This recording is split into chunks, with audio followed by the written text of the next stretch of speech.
오늘 하나님께서 저희들에게 주시는 말씀은 야고보서 4장 11절에서 17절까지의 말씀입니다.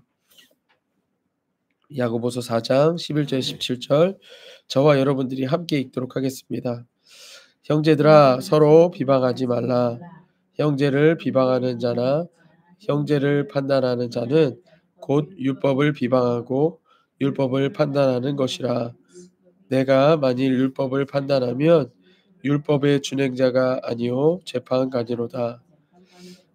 입법자와 재판관은 오직 한 분이시니 능히 구원하기도 하며 멸하기도 하시느니라. 너는 누구이기에 이웃을 판단하느냐? 들으라. 너희 중에 말하기를 오늘이나 내일이나 우리가 어떤 도시에 가서 거기서 1년을 머물며 장사하여 이익을 보리라 하는 자들아. 내일 일을 너희가 알지 못하는도다. 너희 생명이 무엇이냐? 너희는 잠깐 보이다 없어지는 안개니라.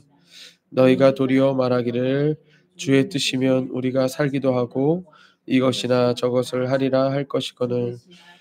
이제도 너희가 허탄한 자랑을 하니 그러한 자랑은 다 악한 것이라. 그러므로 사람이 선을 행할 줄 알고도 행하지 아니하면 죄니라. 아멘. 오늘 말씀의 제목은 예수님 때문에 라는 제목으로 말씀을 전하도록 하겠습니다. 우리 이번 2023년도 성탄절 행사로 예수가정교회 아이들은 예수나무 열매라고 하는 행사를 하였습니다. 예, 지금 앞에 쫙 있어요. 예. 그래서 이 예수나무 열매 행사는 무엇이냐면 예수님을 생각하며 했던 행동들에 대해서 부모님이 판단하시고 그 행동에 대해서 열매를 주는 것이었습니다. 예수님을 생각하며 한 행동을 부모님께 판단받으면 그 결과에 대한 열매를 맺는 것이었죠. 아이들은 열매를 걸기 위한 목적을 가지고 있었지만 그 목적을 이루기 위한 기준은 판단은 부모님께 있었다라고 하는 것입니다. 그래서 아이들은 무슨 일을 하든지 간에 어떤 행동을 하든지 간에 예수님을 생각하고 부모님의 판단을 기다리며 행동할 수 있었다는 거예요. 이 행사를 진행하면서 아이들은 이전에 하지 않던 행동들을 했었습니다. 부모님의 일을 돕거나 형제들의 일을 돕거나 아니면 자기가 화나는 상황에서라도 좀 참거나 아니면 말씀을 좀 더 보려고 하거나 기도하려고 하거나 이렇게 변한 모습을 보였었다라는 겁니다. 그 의도는 열매를 받으려고 하는 것에 목적이 있었을지라도 부모님들은 이것을 열매로 맺어 주셨습니다. 지금 우리가 보고 있는 이 야고보서 안에서도 야고보 사도는 말하는 것이 행함이 없는 믿음은 죽은 믿음이다. 이렇게 말하고 있습니다. 우리가 믿음으로 구원을 받았지만 구원받은 자의 믿는 자의 행동은 다르다는 거예요. 그리고 그 행함의 의도가 예수님을 사랑하기 때문에 행해야 된다라고 하는 것을 말하였습니다. 오늘 말씀에서는 그 행함의 판단 기준이 하나님께 있다. 그러니까 너희가 너희 스스로 판단하려고 한다라면 너희는 온전한 행동을 하지 못한다. 하나님이 원하시는 행함을 하지 못한다. 그것을 말하고 있다라는 것입니다.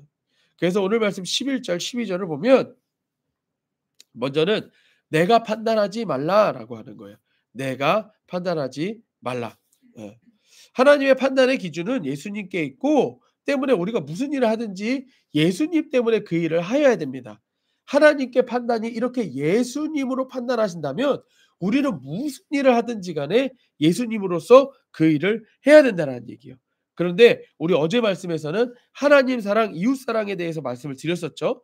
그와 연결지어서 오늘 이 11절 12절은 그러니까 너희는 비방하지 말라. 형제를 비방하지 말라. 이것은 하나님께 판단을 두는 것이 아니라 니들 스스로 판단하는 것이다. 이렇게 말하고 있는 거예요. 오늘 말씀 11절 12절입니다. 형제들아 서로 비방하지 말라. 형제를 비방하는 자나 형제를 판단하는 자는 곧 율법을 비방하고 율법을 판단하는 것이라. 내가 만일 율법을 판단하면 율법의 준행자가 아니요 재판관이로다. 입법자나 재판관은 오직 한 분이시니 능히 구원하시기도 하며 멸하기도 하시느니라. 너는 누구이기에 이웃을 판단하느냐. 그러니까 여기서 보면 우리가 누군가를 비방하는 것은 율법을 비방하는 거래요. 그런데 그 율법은 누가 만드셨어요? 누가 만드셨습니까? 하나님이 만드셨죠. 입법자라는 거예요. 또 하나, 그 율법에 대해서 판단하시고 재판하시는 분은 재판관인 하나님이 하신다는 거예요. 그러면 우리는 뭐라는 거예요? 율법의 준행자라는 거예요. 그러니까 너희는 그냥 따라갈 존재라는 거지 판단할 존재가 아니라는 거예요. 이해가 되시나요? 너희는 그런 존재가 니네가 판단할 일이 아니야. 니네 삶에서 일어나는 모든 일들에 대해서 너희가 판단할 일이 아니야. 누가 판단하신다? 하나님이 판단하신다. 그러면 그 하나님의 판단에 맡겨라 라고 하는 것입니다. 입법자와 재판관이라고 하는 것은 하나님께서 율법을 만드시고 그 율법을 따라 판단하시는 분이심을, 말씀을 따라 판단하는 분이심을 말하고 있는 거예요. 그런데 우리가 어제 말씀에서 보았던 것처럼 정욕을 따르지 말고 하나님 사랑, 이웃 사랑이라고 하는 그 큰 계명을 하나님의 이 법을 따라서 그냥 우리는 준행하면 되는 거예요. 따라가면 되는 거예요. 이에 대한 하나님의 판단은 하나님께 있다라는 것입니다. 하나님의 판단은 율법을 완성하신 예수님만이 통과 기준입니다. 우리 잘 아는 것처럼 율법으로서 율법을 다 지키면 구원받을 수 있어요. 그렇죠? 근데 우리는 율법 지킬 수 있어요, 없어요? 못 지켜요. 그렇게 못 지키니까 우리가 죄인이라는 게 드러났을 뿐입니다. 하지만 이 모든 율법을 하나님의 통과 기준을 예수님께서 다 지키셨어요. 그래서 예수님만이 모든 인간의 통과 기준입니다. 이 재판의 통과 기준이에요. 그러니까 예수님 때문에 우리는 하나님께 통과받을 수 있는, 재판받을 수 있는 존재라는 것입니다. 때문에 하나님 앞에 나의 모습을 비춰본다면 예수님을 비춰드려야 돼요. 하나님 앞에 예수님을 비춰드려야 돼요. 그러니까 나를 보시는 것이 아니라 예수님을 보시는 거기 때문에 하나님 사랑, 이웃 사랑이라고 하는 것을 내가 행동함으로 인해서 네가 지금 예수의 계명을 지키고 있구나. 예수님이 말씀하신 그 계명을 네가 지키고 있구나. 네가 믿음만 있는 게 아니라 믿음을 행동으로 보임으로써 네가 진짜 살아있는 믿음을 보이고 있구나. 이걸 보이라는 거예요. 하지만 이와 반대로 예수님이 아닌 내 모습을 보이는 것은 하나님 판단이 아니라 내가 판단하는 거예요. 내가 보고 판단하는 거예요. 저 사람 저 행동 잘못된 거 아니야? 비방하는 거죠. 그러니까 비방 자체가 누가 하는 거예요? 내가 내가 판단하는 거예요. 하나님 뭐 하라고 그랬죠? 이웃을 사랑하라고 그랬잖아요. 자, 그럼 이웃을 사랑할 때 어떻게 사랑하라고 그랬냐면 네 몸과 같이 사랑하라고 그랬어요. 참 재밌는 게 여러분들 우리는 우리 자신에 대해서 굉장히 관대합니다. 그거 아세요? 그거 아세요? 예. 그래서 오죽하면 그런 얘기가 있죠. 내가 하면 로맨스, 남이 하면 불륜이 이러잖아요. 예. 내가 다른 사람하고 바람피면 그건 사랑이래요. 근데 다른 사람이 바람피면 손가락질 받을 일이래요. 뭐예요? 나에게 판단 기준이 있는 거예요. 나에게 판단 기준이 있는 거예요. 그러니까 똑같은 일을 해도 내가 하면 그냥 넘어가려고 해요. 조용히 넘어가려고 해요. 이것처럼 네가 네 자신을 사랑하는 것처럼 네 이웃을 사랑하라는 것입니다. 다른 사람의 잘못을 보았을 때에 우리가 예수님의 기준을 본다면 예수님 때문에라고 하는 이 색안경을 끼고 본다면 판단은 달라질 수 있어요. 자 보세요. 모든 인간은 예수님으로서만 하나님께 구원받을 수 있어요. 나도 그렇죠. 여러분들도 맞습니다. 근데 나에게 죄가 있었을 때 우리는 누굴 찾아요? 예수님 찾죠. 맞아요. 왜? 죄 있으면 안 되니까. 구원받아야 되니까. 그러면 남에게 죄가 있을 때 그 사람도 누굴 찾게끔 해 줘야 돼요? 예수를 찾게 해 줘야 돼요. "너 그거 죄야." 이런다고 그 사람이 바뀌어요? 아니에요. 그 사람이 예수를 찾게 해 줘야 되는 거예요. 이해되세요? 그러니까 이웃 사랑이라고 하는 것의 결국의 목적은 뭐예요? 예수 믿게 하는 거예요. 비방할 거리가 그 사람에게 생겼다. 그럼 그 사람이 예수 믿게끔 기도하시라는 거예요. 그 사람이 그 사람이 어떻게든 예수 믿게끔 기도하고 예수를 전하는 거 그게 바로 비방거리를 없애고 이웃 사랑으로 바꾸는 거다라는 거예요. 그래서 오늘 말씀에 보면 이렇게 돼 있어요.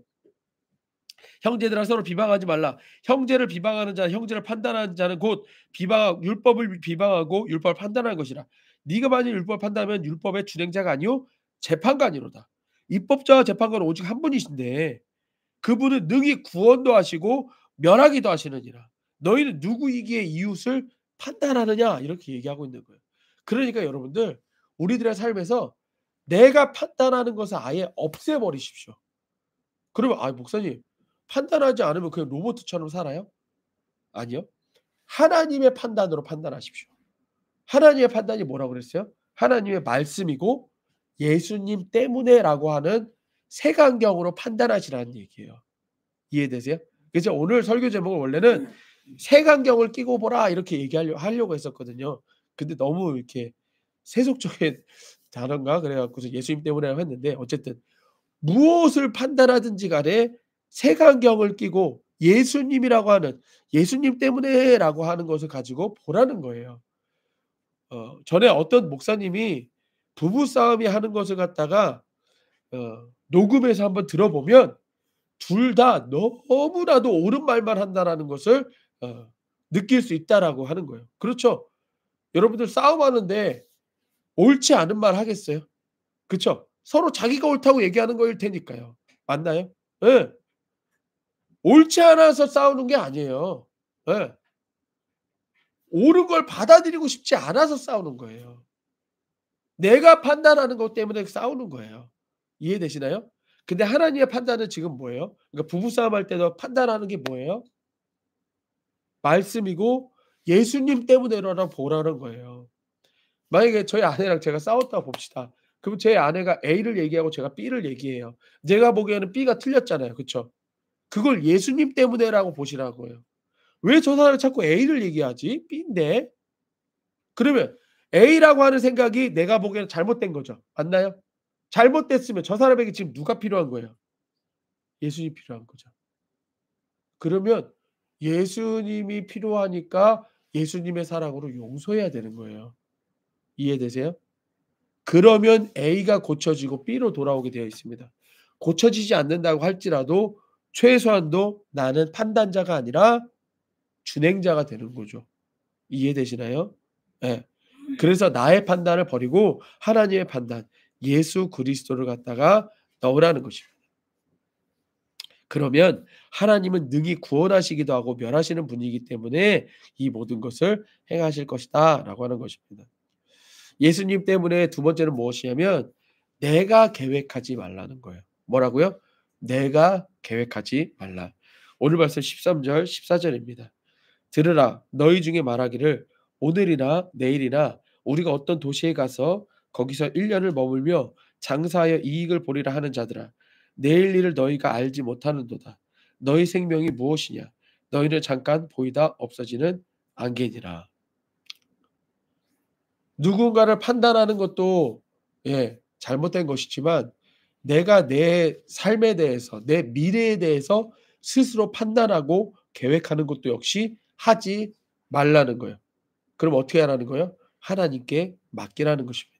왜냐하면 내일 일을 알 수 없기 때문이에요.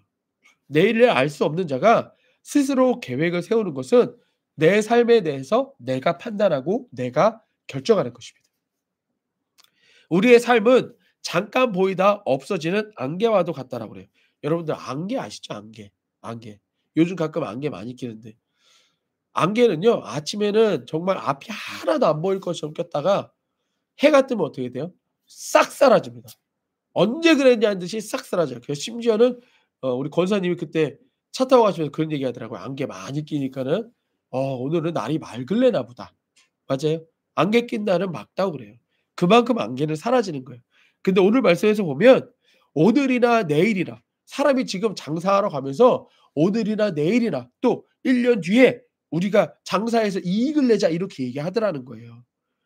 근데 여러분들 우리가 언제까지 살 수 있는지 알 수는 있나요? 이게 계획한다는 것 자체가 말이 안 된다는 거예요. 장사하고 계획하는 것 자체가 문제가 아니라 미래에 대해서 하나님께 맡기라는 거예요. 스스로 계획할 것이 아니라 하나님께 맡기라는 거예요. 그러면 내가 계획하면 그 계획에 대해서 이루어지면 누가 했다라고 자랑할까요? 내가 했다라고 자랑해요. 하지만 미래에 대해서 하나님께 맡기고 하나님의 계획대로 이루어진다면 그것에 대해서는 누가 했다고 감사하는 거예요? 하나님이 했다고 감사하게 되는 거예요. 내 삶도 예수님 때문에 그 색 안경으로 보시라는 거예요. '아 내가 지금 이렇게 가는 거구나.' 예. 우리 그래서 우리 요즘에요 집사님 전에 말씀드렸을 거예요. 지금 중국이 경제가 난리가 아닌 거 아시죠? 정말 완전히 골 곤두박질인 거 아시죠? 특히 일자리는 당연히 없고요. 일자 요 중국은 그런데요. 배달 음식을 이렇게 이 할 게 없으니까 배달을 시킨대요. 중국의 베이징대에 나온 여자애가 배달이란대요, 배달을. 그것도 없어서 못 한대요. 어쨌든. 근데 배달을 하러 가잖아요. 제가 배달하러 갔어요. 근데 저기 계신 분이 "나 이거 취소할래요." 취소하잖아요. 그럼 이 배달 음식에 대해서는 값을 이 사람이 책임져야 돼요. 그러니까 이 사람이 만약에 저 사람이 취소하면 막 눈물을 흘리는 거예요. 일당이 다 날아가 버리니까. 그러면서 울면서 막 이걸 먹어요. 왜? 아까우니까. 이해되시나요? 심지어는 사람들이 막 배고프니까 이렇게 배달 상자에 몇 개씩 해 놨잖아요. 그럼 이거 들고 여기 간 사이에 여기 있는 거 꺼내 먹어요. 그럼 이것도 누가 책임져야 돼요? 이 사람이 책임져야 돼요. 그러니까 지금 중국 사회가 난리가 났습니다, 여러분들. 예. 제가 뭐 말씀을 드리고 싶으냐면 집사님 한국에 들어오길 잘했다는 거예요. 그쵸. 그때는 우리가 얼마나 힘들었어요. 저도 힘들고 집사님도 힘들고 기도하는 사람들마다 힘들었잖아요. 근데 그게 다 우리 계획대로 된 거예요? 아니요. 우리 계획대로 하나도 안 됐잖아요. 하나님의 계획대로 된 거잖아요. 맞아요? 예. 그래서 지금도 물론 힘드시지만 그래도 조금 조금씩 빚도 갚아 나가고 우리 아이들도 특별히 우리 시우 얼마나 좋아요. 시우 얼마나 진짜 막 시우 요즘에 간증 들어보면 막 눈물 나요. 예. 너무 훌륭하게 진짜 하나님이 얼마나 훌륭하게 키우고 계신지 몰라요. 예.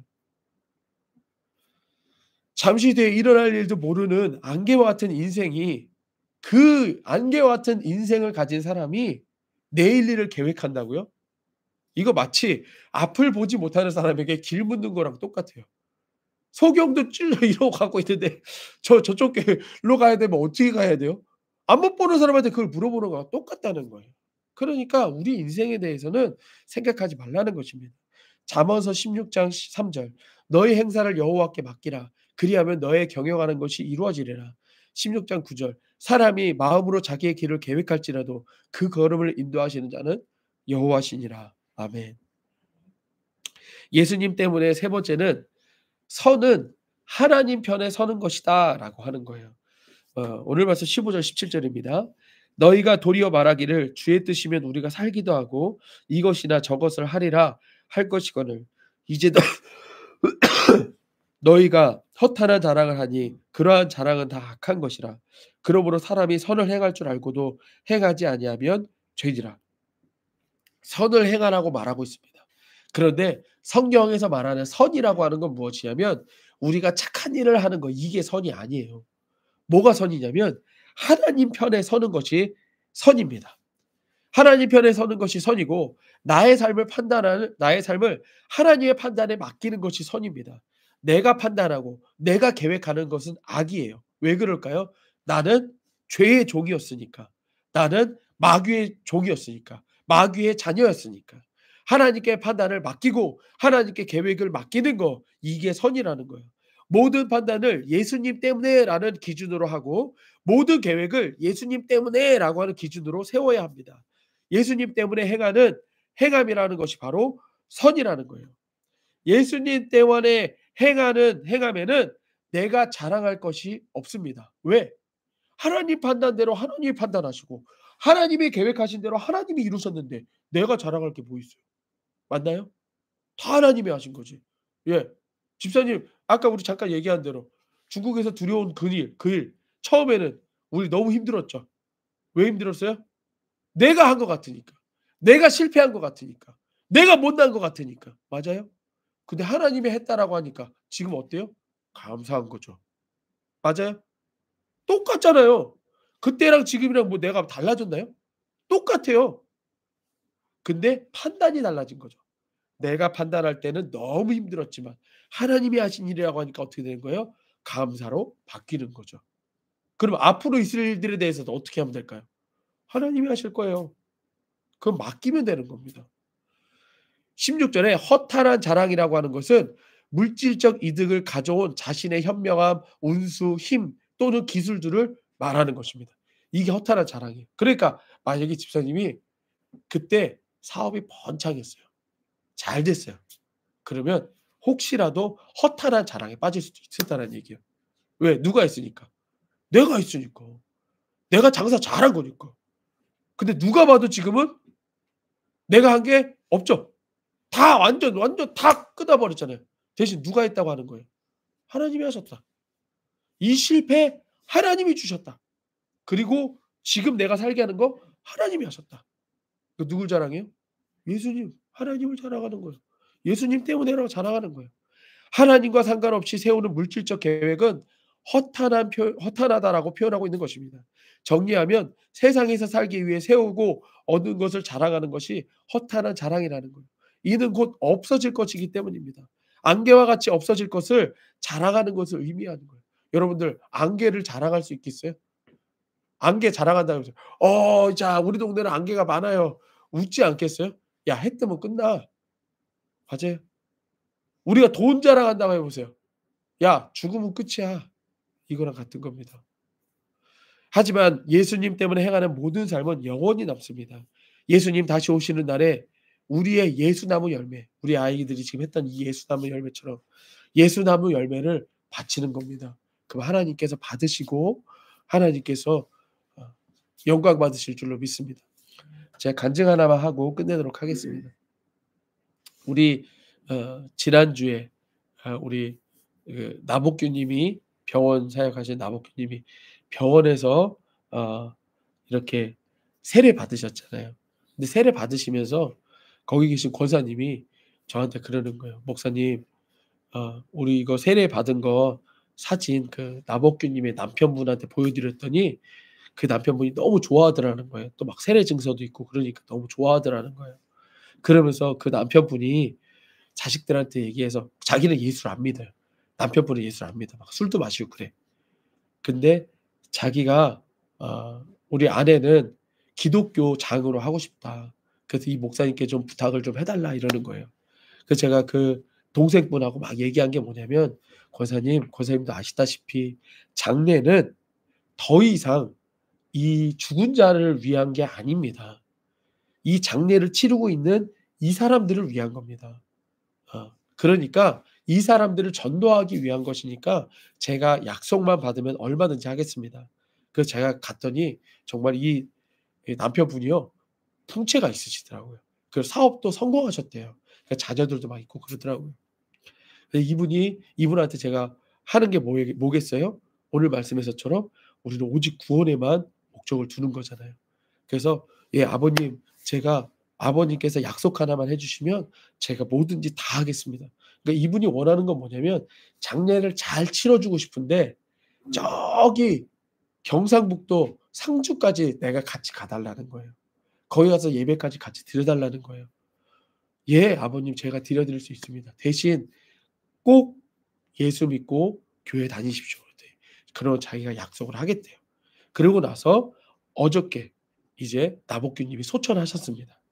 그래서 제가 어저께 그 장례식장에 가 갖고서는 인제 우리 교회 그 집 이렇게 맞춘 거 그것도 이렇게 갖다 놔 드리고 아버님을 뵀어요. 아버님이 다시 한번 물어보시더라고요. 만나자마자 물어보시더라고요. "목사님 거기 장지까지 같이 갈 수 있어요?" "예 목사님 그 아버님 가 드리기로 했잖아요." 그러고 나서 인제 이렇게 그 식당으로 이렇게 왔는데 제가 아버님께 이렇게 하나님의 마음을 주셨어요. 기왕할 거 지금 저분을 예수 영접시키자. 그 마음을 주신 거예요. 근데 예수 영접 여러분들은 아시잖아요. 저는 절대로 그 사람이 안 받겠다라고 하면 절대 안 하잖아요. 억지로 안 하잖아요. 아니나 다를까 그분이 다른 분하고 얘기하고 계시더라고요. 그러니까 제가 그분 모셔다가 "아버님 대신 이게 있습니다. 제가 예배를 3번 드릴 거예요. 근데 예배는 원래 예수 믿는 자만 참여할 수가 있습니다. 아버님이 남편으로서 예수 믿고 예배에 참여할 수 있는 자격을 얻고 예배 드려야 되지 않겠습니까? 그랬더니 이분이 "그렇죠." 그러더라고요. 그리고 제가 "장지까지 가 드리겠습니다." "그렇죠. 그것도 하나님 약속이니까 그렇게 해야죠." 그럼 "아버님 지금 예수님 영접하시고 예배드리는 건 어떨까요?" 그랬더니 이분이 흔쾌히 "그럼 그렇게 합시다." 그러시는 거예요. 그래서 그 자리에서 예수님을 영접했습니다. 제가 우리 이번 주에 여러 가지로 제가 생각이 많았어요. 일단은 막 몸도 막 제 맘대로 안 되고 또 우리 2 층도 지금 보니까는 확정이 됐죠? 딴 집에 나간 것 같아요. 그쵸? 우리 뜻대로 안 됐어요. 그쵸? 그래서 제가 많이 실족도 했다고 그랬어요. 예. 근데 하나님이 오늘 말씀을 통해서 저에게 말씀하시는 거예요. "네가 판단하지 마라. 네가 뭘 계획하지 마라. 하나님이 하신다는 거예요. 너는 그냥 주어졌을 때에 그냥 그 일을 하면 되는 거야." 그래서 제가 어저께 너무 기뻤어요. 저희 아내도 듣자마자 깜짝 놀라더라고요. 그래서 우리 성도님들한테 내가 이렇게 막 하려고 하다가 말씀 준비하면서 '내일 얘기해야겠다.' 내일 얼마나 제가 막 입이 근질근질했겠어요. 그쵸? 그래서 근데 여러분들 어 너무 기쁜 일이에요. 그리고 여러분들이 이렇게 기뻐하는 것도 전 너무 좋아요. 왜? 우리 성도님들 알아들어요. 알아듣잖아요. 근데 여러분들 그 내일 발인이 몇 시인 줄 아세요? 내일 발인이 새벽 5 시예요. 그러니까 발인 예배는 최소한 새벽 4 시에는 드려야 돼요. 그래서 내일 새벽 예배는 스스로 드리십시오. 각자 드리십시오. 그리고 기도해 주세요. 예. 제가 오고 가는 길로 지켜 달라고 하고 또 저는 더 욕심 부리기는 이 아버님을 통해서 자녀들이 많더라고요. 그 자녀들도 전부 다 예수 믿고 돌아왔으면 좋겠어요. 그러면 저도 정말 예수나무 열매에 맺은 거고요. 그쵸? 기도해 주신 여러분도 우리 예수 가정교회도 예수나무 열매 맺게 되는 것인 줄로 믿습니다. 예. 우리 함께 기도하겠습니다. 그래서 오늘 이따가 제가 또 이권 예배를 9 시까지 가야 돼요. 그래서 오늘은 기도를 쪼끔 적게 하는 걸로 하도록 하겠습니다. 우리 함께 기도하겠습니다. 오늘 말씀 생각하시면서 기도하겠습니다. 나의 판단을 다 내려놓길 바랍니다. 정말 우리들의 삶에서 예수 믿고 있는 우리들의 삶은 하나님이 판단하십니다. 구원으로 인도하시고 은혜로 인도해 주십니다. 우리 내일 일은 난 모른다고 하나님 앞에 고백하십시오. 하나님께서 하루하루 살게 해 주시는 것에 그저 감사하겠다라고 기도하십시오. 그리고 우리 오늘과 내일 있을 장래 예배도 그 가운데 하나님의 임재가 있게 하시고 구원의 은혜가 있게 하여 주시옵소서. 이 모든 기도 제목 가지고 함께 예수의 이름 부르며 기도하겠습니다.